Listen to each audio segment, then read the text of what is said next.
So with all stations currently indicating go, let's take a closer look at the countdown clock and watch the rocket as it approaches liftoff.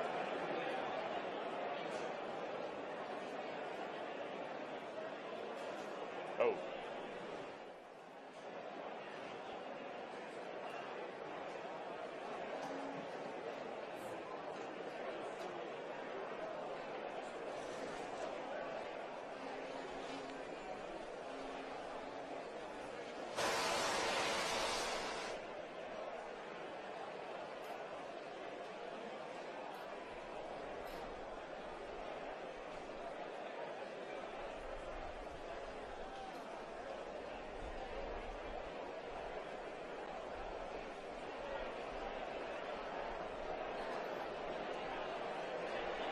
As we said before, today's payload is the EchoStar 105 SES-11 satellite. As we're waiting for the countdown to get a little bit closer, let's take a look at exactly what this payload is.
Reusability is the fundamental breakthrough needed to reduce the cost of access to space.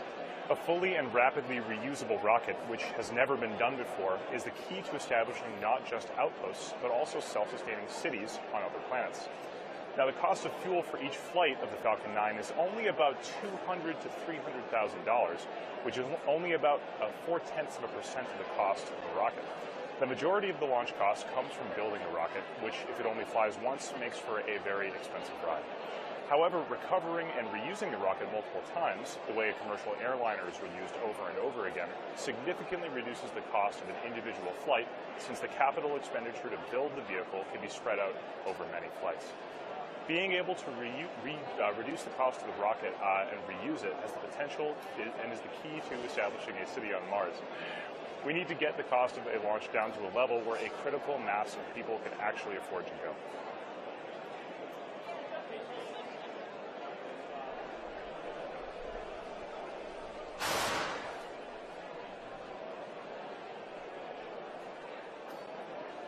Let's take a look at how the rocket is doing as we get closer and closer to liftoff.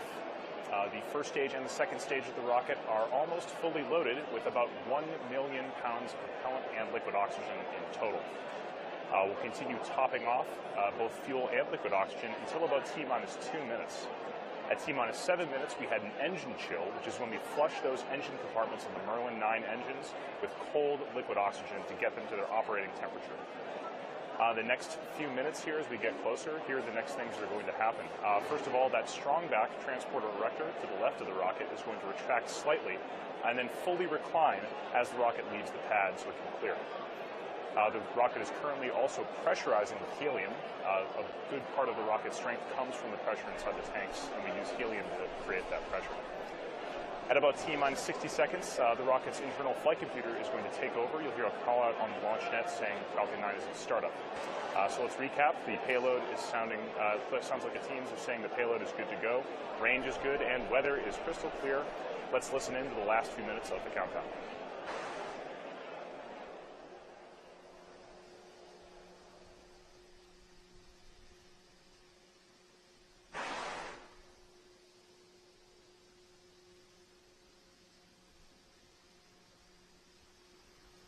Stage 2 LOX load is complete.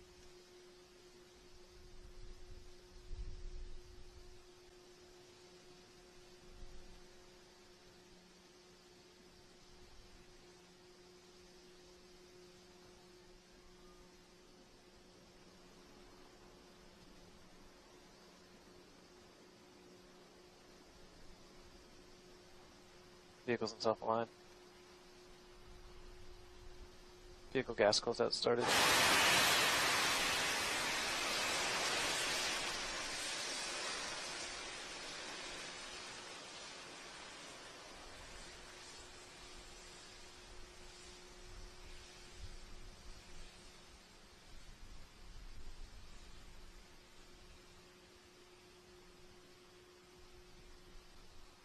AFTS is ready for launch. F9 is in startup.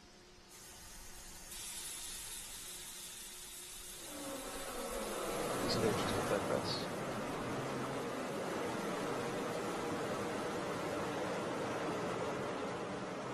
T-minus 45 seconds. I'll be go for launch.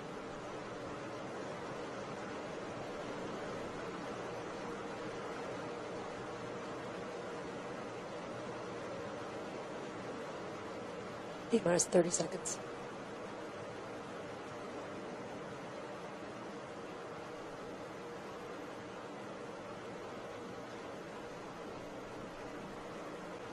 Stage 1 final flight press.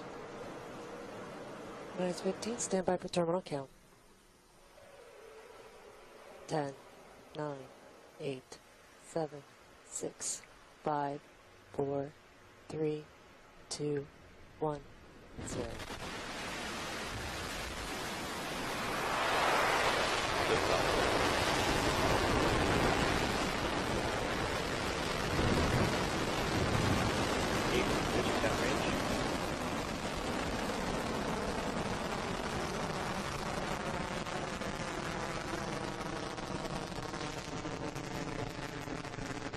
Stage 1 prop looks good.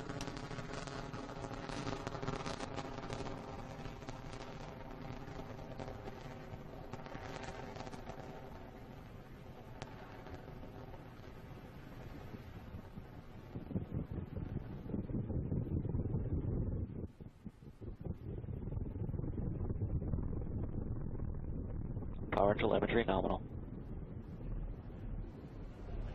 You're watching the Falcon 9 rocket as it ascends through the atmosphere, carrying the EchoStar 105 SES-11 payload to geostationary transfer orbit after a successful liftoff from Kennedy Space Center in Florida. Vehicle supersonic. In about 10 seconds, the rocket is going to be passing through the period of maximum aerodynamic pressure that is called max Q.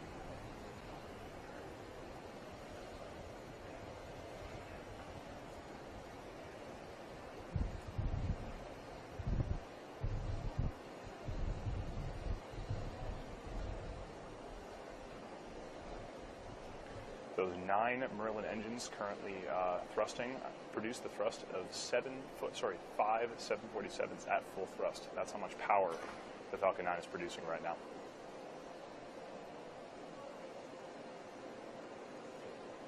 And back engine shell started.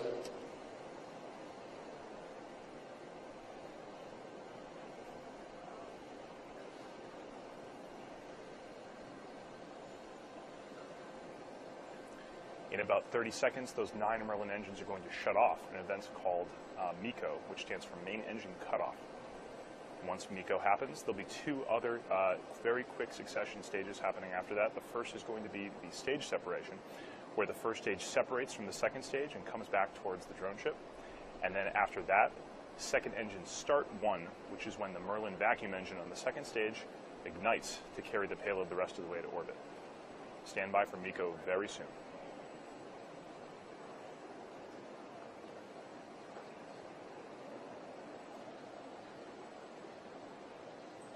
We have MECO.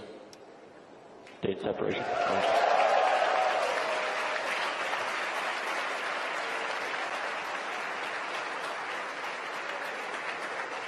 And recognition. You can hear the applause from Mission Control. It looks like that we had a successful MECO, main engine cutoff, successful stage separation, and a successful start of the Merlin vacuum engine on the second stage. For those of you just joining us, on the left-hand side, you can see the first stage of the Falcon 9 rocket currently expanding its grid fins, getting ready for its descent back down through the atmosphere. And on the right-hand side of your screen, you can see the engine nozzle of the Merlin vacuum engine on the second stage. In about 10 seconds, we're going to see the fairing, which is protecting the EchoStar 105 SES-11 payload, deploy from that second stage. There it is.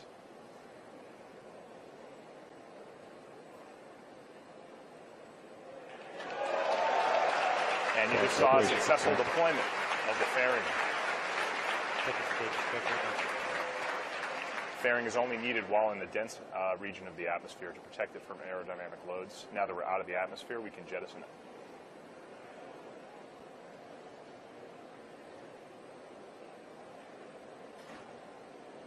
Acquisition of signal Bermuda.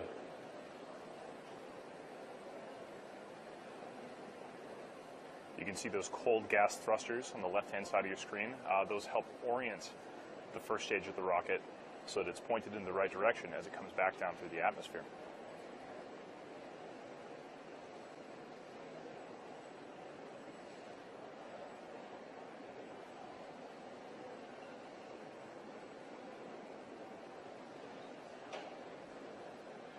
So that first stage is currently pretty high up in the atmosphere. It's still, the gas of the atmosphere is still very thin up there.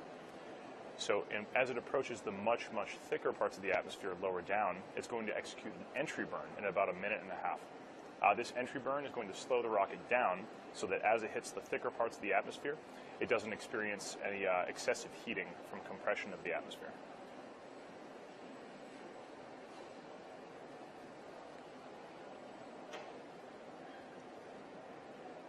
When on the launch pad, the Falcon 9 rocket is actually, the weight of the Falcon 9 rocket is actually about 90% fuel.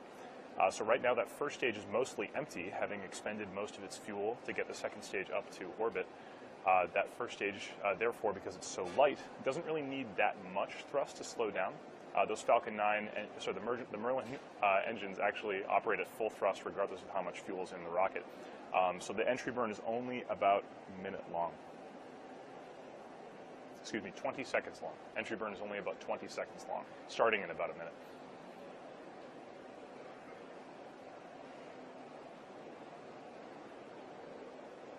Currently, we're getting good telemetry back from the first stage and the second stage. Trajectory is good for both. And the engine chamber on the Merlin vacuum engine is holding steady.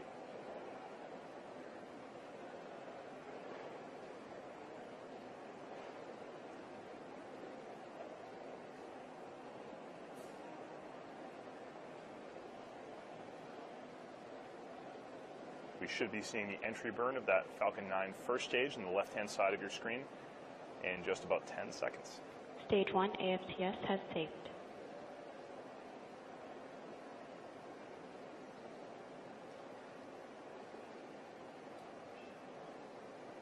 And there's that entry burn beginning. Stage 1 entry burn is started.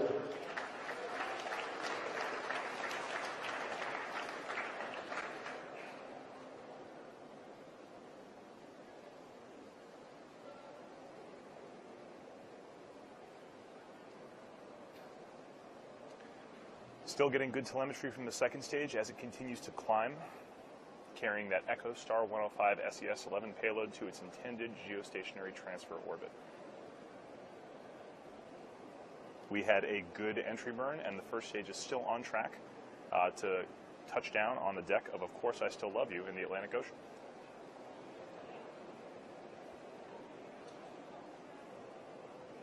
Drone ship AOS.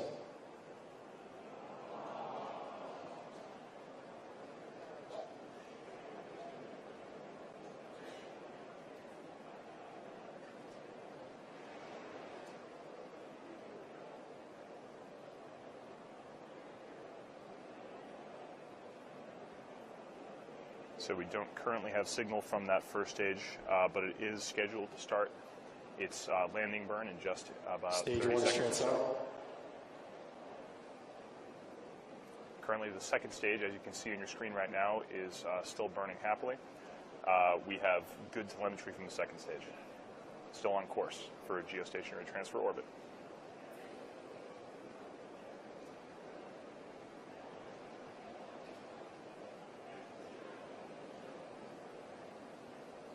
Stage 1 landing burn has started.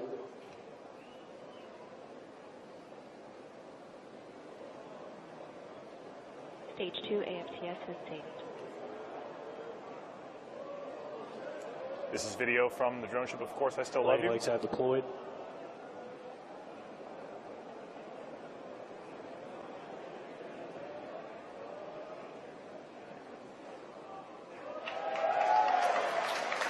And a brief cutout in video there, but as you can see, Falcon 9 rocket is currently standing on the deck of Course I Still Love You.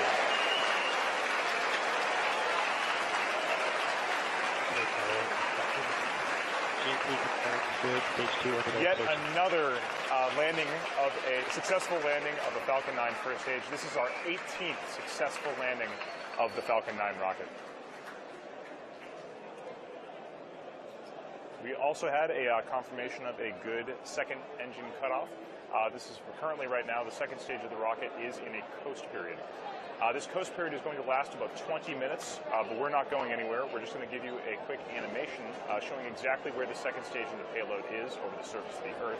But we'll be back in just about 20 minutes to guide you through the rest of the second stage burn and payload deploy. Don't go anywhere.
Reusability is the fundamental breakthrough needed to reduce the cost of access to space.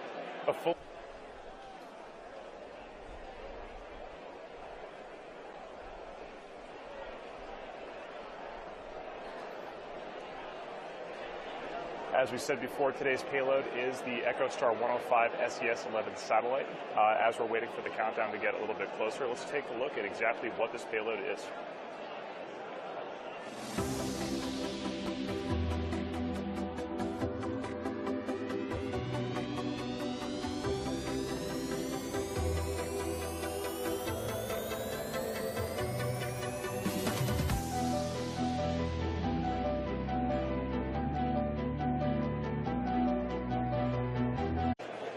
So with all stations currently indicating go, let's take a closer look at the countdown clock and watch the rocket as it approaches liftoff.